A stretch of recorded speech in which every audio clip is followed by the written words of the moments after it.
নদীমাতৃক দেশে প্রতি বছরই লঞ্চ কিংবা নৌকাডুবি হয়, হতাহতের সংখ্যাও কম নয়। মৃতদেহ খুঁজে পেতে লাগে সময়। এক্ষেত্রে ডুবুরি যদি হয় রোবট, তাহলে সহজে ও দ্রুত উদ্ধার কাজ চালানো সম্ভব। অক্টোপাস ও টুনা নামে এমন ডুবুরি রোবট নিয়ে বিনিয়োগ সম্মেলনে এসেছেন কয়েকজন তরুণ উদ্ভাবক।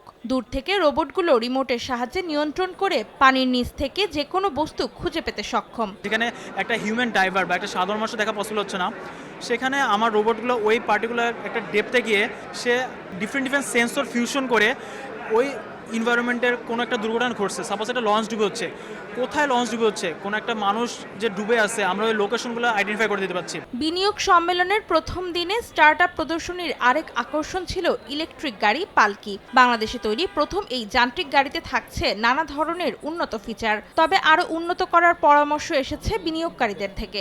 পার কিলোতে খরচ 1 টাকা করে, তো 350 কিলো হচ্ছে 350 টাকা।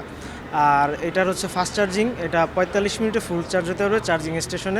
আর হাউস হোল্ডে হচ্ছে 1 ঘন্টা থেকে 1.5 ঘন্টা। বিদেশি গাড়ির থেকে যদি আমরা বাংলাদেশি গাড়িতে আমরা যদি চলে আসি, এবং সেই ক্ষেত্রে দেখা গেলো এটা আরও, যেহেতু তাদের একটা ইনোভেটিভ আইডিয়া এবং চলে আসছে, আমার মনে হয় যে এটা ইন ফিউচারে আমরাই যদি হেল্প করি, এটা আরও এটাকে ইমপ্রুভ করতে পারবে। উদ্ভাবকরা আশাবাদী 4 দিনের এই সম্মেলনে তাদের স্টার্টআপগুলো বিকশিত করার জন্য প্রয়োজনীয় তহবিলের সংস্থান হবে। অনেকে আমাদেরকে অনেক কমিট করছেন যে তারা পরবর্তীতে আমাদের সাথে বসবেন।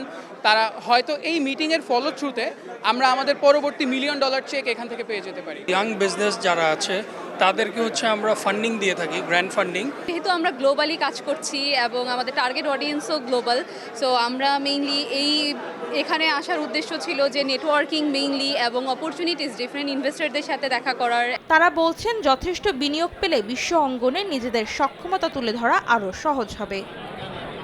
অন্তরা সেন, সময় সংবাদ, ঢাকা।